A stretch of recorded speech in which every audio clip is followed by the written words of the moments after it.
नमस्कार, मैं हूं मुकेश और आप देख रहे हैं रियल टॉक फॉर यू। आज मेरे साथ मौजूद हैं हेल्थ कोच मिस्टर विशाल वैभव। आज बात करेंगे प्राकृतिक के बदलाव का, मौसम का बदलाव का। नमस्कार विशाल जी, स्वागत है हमारे चैनल में। नमस्कार नमस्कार मुकेश जी। आज के बदलते मौसम में बच्चों पर इस मौसम का क्या प्रभाव पड़ता है? आजकल नहीं, शुरू से ही जब भी मौसम बदलता है तो इम्यूनिटी की इशू आती है, जिसमें प्रतिरोधक क्षमता जांची जाती है मौसम के द्वारा। लोगों की प्रतिरोधक क्षमता जो है मौसम जांचता है। और बच्चे, जहाँ तक बात है, वो चूंकि शरीर कमजोर होता है, छोटा होता है, अगर कायदे से कहा जाए तो उनकी प्रतिरोधक क्षमता कहीं ज्यादा होती है।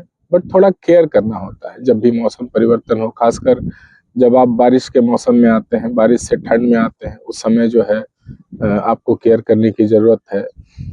फंगल, बैक्टीरियल, वायरल इन्फेक्शंस बहुत ज्यादा होते हैं, उस पर केयर करने की जरूरत है। जब ठंड का मौसम, अभी जैसे जो आप समझ लीजिए कि आज अब धीरे धीरे ठंड कम रही है हमारे एरिया में, है ना। तो इस भौगोलिक क्षेत्र में जब ठंड की कमी हो और गर्मी जब शुरुआत होनी शुरू होती है, बसंत ऋतु होता है, सबसे सुहावना कहा जाता है। तो इन सब में भी आपको जो है छोटे बच्चों से लेकर बड़ों तक को पानी का ख्याल रखना चाहिए। जो लोग रेगुलरली अगर ठंड में गर्म पानी पीते हैं तो अचानक से कहीं भी ठंडा पानी नहीं पीना, क्योंकि अभी प्यास बहुत लगता है। जैसे हम लोग थोड़ी देर धूप में बैठे हैं, देखिए होठ सूखना शुरू हो गया। तो मौसम में जो है ना, हवा में जो है पानी की कमी जो है, आर्द्रता जिसको बोलते हैं, ह्यूमिडिटी जो है वो कम होनी शुरू हो जाती है। तो ऐसे समय में पानी भरपूर पीना है। आप नॉर्मली 3 से 4 लीटर मैक्सिमम ठंड में पी पाते हैं, आप आधा 1 लीटर बढ़ा सकते हैं। इस मौसम में 2 लीटर बढ़ा सकते हैं, ताकि होठ का सूखना या फिर एनर्जी लेवल जो है उसको भी मेंटेन रखने में पानी काफी सहायक होता है।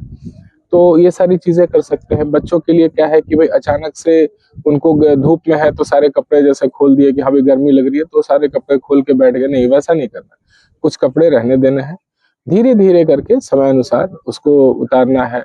तेल की मालिश वगैरह अभी भी कंटिन्यू की जा सकती है, बच्चों के लिए कोई दिक्कत नहीं है। ठंड में जो है थोड़ा ज्यादा होता है ना। छोटे जो बच्चे जो नवजात शिशु है, उनको इस तरह का अभी जो हवा चलता है ना, तो हवा का जो है देखिएगा, आपकी धूप में हवा अच्छी लगती है और जैसे ही आप छाव में गए तो वही ठंड होने लगती है। तो इस चीज पर केयर करना है कि उनसे थोड़ा बचाना है। बेसिकली ये पूरा कहने का मतलब ये है कि टेम्परेचर जो अचानक से कम ज्यादा होता है उसको मेंटेन करके काम करना है। अचानक से पूरे कपड़े नहीं खोलने हैं, क्योंकि गर्मी अभी शुरू होगी तो लगेगा कि भाई जैकेट भारी हो गया, स्वेटर भारी हो गया। तो अचानक से सारी चीजों को नहीं करना है, धीरे धीरे समय अनुसार धीरे धीरे चीजों को कम करना है।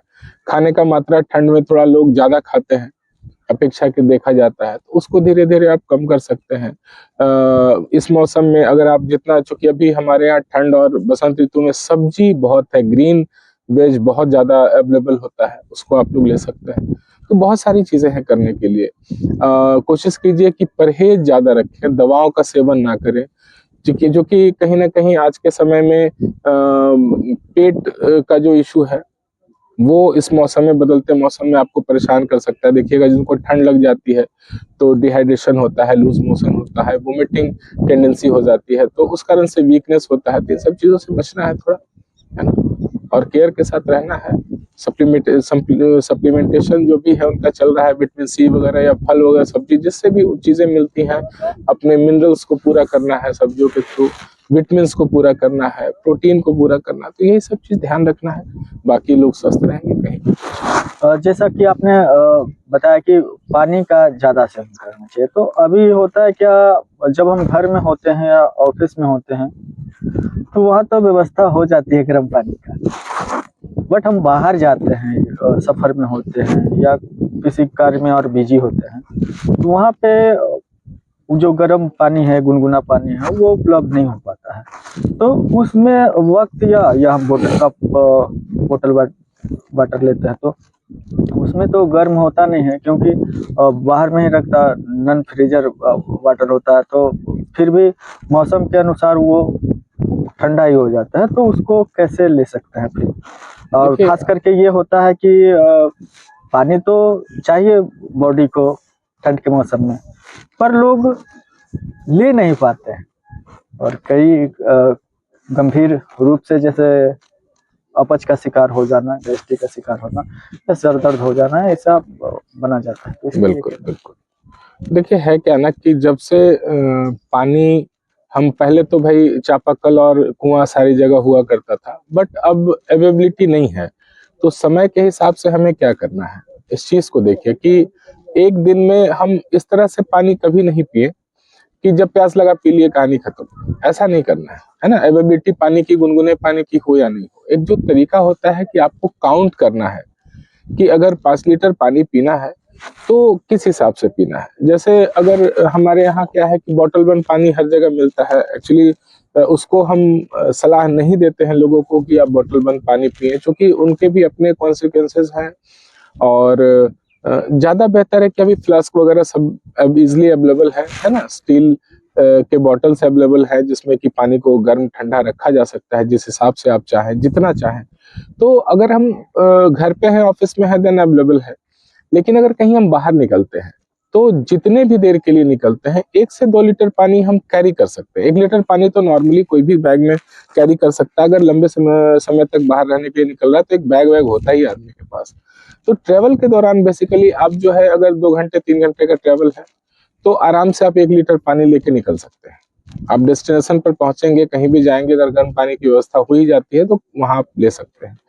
लेकिन अगर लंबे समय के लिए आप निकल रहे हैं तो निश्चित है कि आपके पास ट्रेवल का कोई साधन होगा, मोटरसाइकिल होगा, 4 व्हीलर होगा, ट्रेन से जा रहे हैं, फ्लाइट से जा रहे हैं तो फ्लाइट में तो अवेलेबल होता है। ट्रेन में भी आप आराम से 3 से 4 लीटर पानी लेके चल सकते हैं, क्योंकि आपको ट्रेन में बैठना है, ढोना तो है नहीं, है ना, उसके वजन को कैरी नहीं करना, तो आप उसको लेके चल सकते हैं। बड़ा इजी है और ये कल्चर हमारे यहाँ होना चाहिए। बाहर की कंट्रीज में या बाहर से जो भी विदेशी आते हैं, आप देखिएगा उनके हाथ में उनका एक अपना बॉटल होता है। बॉटल बंद पानी नहीं होता, वो अलग बॉटल लेके चलते हैं। दिन भर अगर उनको घूमना है, इंडिया में आया है घूमने के लिए, अगर दिन भर घूम रहे हैं तो 1 बोतल 2 बोतल पानी वो लेके चलते हैं। तो हम भी तो कर सकते हैं ये चीज, थोड़ा सा केयर करना है और पानी की समस्या खत्म। अगर दिन भर में मान लिया हमने 2 लीटर ही पानी पिया, तो हम इस चीज का ध्यान रखें कि अगर हम बाहर निकल रहे हैं 2 लीटर ही पानी लेकर जा रहे हैं तो 1 से 2 लीटर सुबह से लेकर निकलने तक हम पी लेंगे। रात में आएंगे, शाम में जब भी आएंगे, उस समय से लेकर सोने वक्त के आधे घंटे पहले तक, 45 मिनट पहले तक हम उसको जो है 1 से 2 लीटर और पी सकते हैं। 3 से 4 लीटर, 5 लीटर पूरा हो गया। यही काम करना है। बड़ा दिसंबर का महीना शुरू होता है, अभी हम जनवरी हैं और 14 तारीख के आसपास हैं, क्योंकि आज बिल्कुल 13 हो गया। तो इसमें एक हम लोग के, हम बिहार से हैं तो बिहारी कल्चर में आता है मकर संक्रांति। मकर संक्रांति अब तारीख समझिए या प्रकृति का जुड़ाव या पूर्वजों का आशीर्वाद, इन दिनों में जनवरी शुरू होता है वैसे ही हम लोग गुड़ के तरफ बढ़ते हैं, वो भूरा के तरफ बढ़ते हैं, तिल के तरफ बढ़ते हैं, दही की तरफ बढ़ते हैं, चूड़ा की तरफ बढ़ते हैं। तो फसल नहीं होती है, चावल नहीं होते हैं। इस वक्त दूध का उत्पादन मिला जुला के ठीक रहता है, पर होता ज़्यादा है, कम भी होता है। तो उसमें आपूर्ति मांग हो जाता है, तो हमको लगता है कि कमी है, क्योंकि बिहार है, बिहार यूपी में ये सब, झारखंड में भी बिहारी हैं तो वहाँ भी चलता ही रहता है कि ये। तो इससे जुड़ाव का एक मुख्य कारण क्या है? क्योंकि दही भी जोड़ना है और दही हम लोग को कहा गया है कि दही ठंडा होता है। तो ये जनवरी जो मौसम होता है, जनवरी का महीना होता है, इसमें तो ठंड और गर्मी के बीच बीच का मौसम एक तरह से हो जाता है, क्योंकि 25 दिसंबर से ही बड़ा दिन हो जाता है बिहारी भाषा में।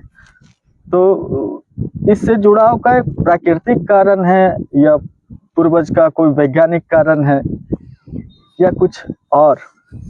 देखिए, इस तरह का जो भी पर्व है ना, हमारे यहाँ जो खान पान से जुड़ा हुआ है और नए खान पान से जुड़ा हुआ है, तो उसका, हमारा जो कृषि प्रधान क्षेत्र रहा है, देश रहा है, तो यहाँ जब भी नई फसल आती है हम उसका स्वागत करते हैं, एक छोटा सा पर्व मना के, है ना। और एक अवेलेबिलिटी शुरू हो जाती है उस पर्व के आसपास से प्रचुरता आ जाती है सब लोगों के पास।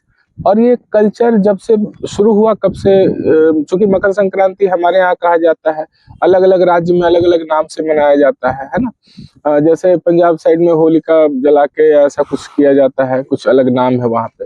तो जहाँ जहाँ, हाँ, लोहड़ी जिसको बोलते हैं हम, एग्जैक्टली।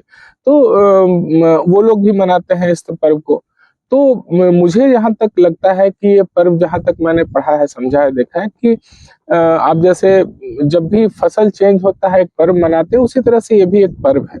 और नया चावल का, जैसे आपने कहा कि नया चावल आता है, चूड़ा कुटाया जाता है। हम लोग बचपन में हम लोगों ने देखा है उसको कैसे कुटाया जाता है। चूड़ा लाते भी थे हम लोग, गर्म गर्म होता था, ठीक है। तो चूड़ा, नया चूड़ा आता है, बासमती चावल आता है ना। तो उसी का चूड़ा हम लोग खाते हैं, उसमें विशेष करके दही की बात आपने कही। बेसिकली दही ठंडा होता है बट उसकी तासीर गर्म होती है ना। तो दही का असर जो है आपके शरीर में वो गर्म होता है। दूसरा है कि बदलते मौसम में, जो ठंड में या बदलते मौसम में जो आपको इनडाइजेस्टिव इश्यूज अगर आपको है, तो जैसा लैक्टोबैसिलस ग्रुप का जो बैक्टीरिया जिसको बोला जाता है कि दही में पाया जाता है, तो वो आपके शरीर में, गट में जाता है। वो भरपूर गुड बैक्टीरिया उसको कहा जाता है, तो वो आपके शरीर में ज्यादा जाता है। अगर वैज्ञानिक दृष्टिकोण से देखें, नया चावल है तो नए चावल में कार्बोहाइड्रेट की मात्रा बहुत अच्छी होती है, ताकि जैसे ही आप गर्मी में प्रवेश कर रहे हैं तो कार्बोहाइड्रेट शरीर में बना रहे, एनर्जी बना रहे, है ना। जो शिथिलता आ जाती है ठंड में।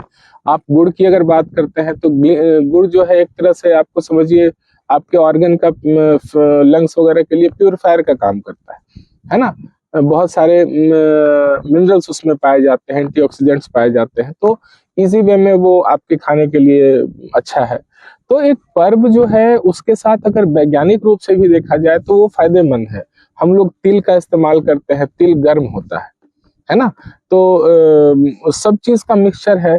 अभी हम लोग बचपन में देखते थे कि फूल गोभी, आलू, मटर का सब्जी बनता था उसके साथ, है ना। थोड़ा तो उसमें जोड़ना चाहेंगे कि दही चूड़ा के बाद, जैसे ही दही चूड़ा होता है, हाँ, तिल का खत्म, उसके बाद जस्ट हाँ, फिर खिचड़ी आता है। खिचड़ी आ तो जाती खिचड़ी में आप चना का दाल, हाँ, और चावल, हाँ, खिचड़ी मिक्स, पर उसमें सारा वेजिटेबल्स, हाँ, मिक्स होता तो है। इस पर भी थोड़ा ज्यादा जोर तो दो। बेसिकली वही है कि प्रचुरता जिस चीज की है, हम उसका सेवन उस दिन करते हैं, और इजिली अवेलेबल होता है। सबके खेतों में पहले होता था, सब तो अपने ही खेतों से उगाकर खाते थे। अब थोड़ा मार्केटिंग कल्चर और सारी चीजें बदल गई, बट मैक्सिमम चांसेस होता है कुछ समय फ्रेश सब्जियां मिलती हैं हमें, और इसका हम लोग भरपूर फायदा उठाते हैं। और इसलिए इसका मजा भी अलग है। चूड़ा दही, फिर शाम में खिचड़ी, है ना। और मुख्य रूप से चावल होता है, तो इस समय तो चावल का उत्पादन जो है वो जोरों पर होता है।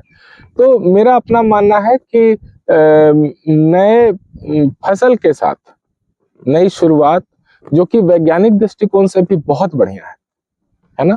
और इसको बाद में जब इसी चीज को लगातार करते रहा चला गया, तो पीढ़ी दर पीढ़ी ये सभ्यता के रूप में, संस्कृति के रूप में विकसित हो गई, आदत बन गया। चूंकि चीजें अच्छी थी तो हमारे पीढ़ियों ने, पिछले पीढ़ियों ने इसको कैरी फॉरवर्ड किया, और हम लोग आज तक मना रहे हैं इसको। तो ये अच्छा है, अच्छी चीज है, बहुत अच्छी चीज है। हाँ, तो अभी तक आप देख रहे थे real talk for you health coach Vishal Vaibhav ji के साथ। और महत्वपूर्ण बात, हम बिहारी हैं और बिहार को त्योहार से जोड़ते हैं, और त्योहार से प्रकृति का जुड़ाव होता है। हम कोई खास दिन नहीं, कोई खास महीना नहीं, हर दिन खास बनाते हैं और मनाते हैं। मकर संक्रांति दही चूड़ा और खिचड़ी के साथ आप भी एंजॉय कीजिए और खुश रहिए परिवार के साथ। देखते रहिए रियल टॉक फॉर यू। अच्छा लगे तो सब्सक्राइब और शेयर जरूर करें। धन्यवाद।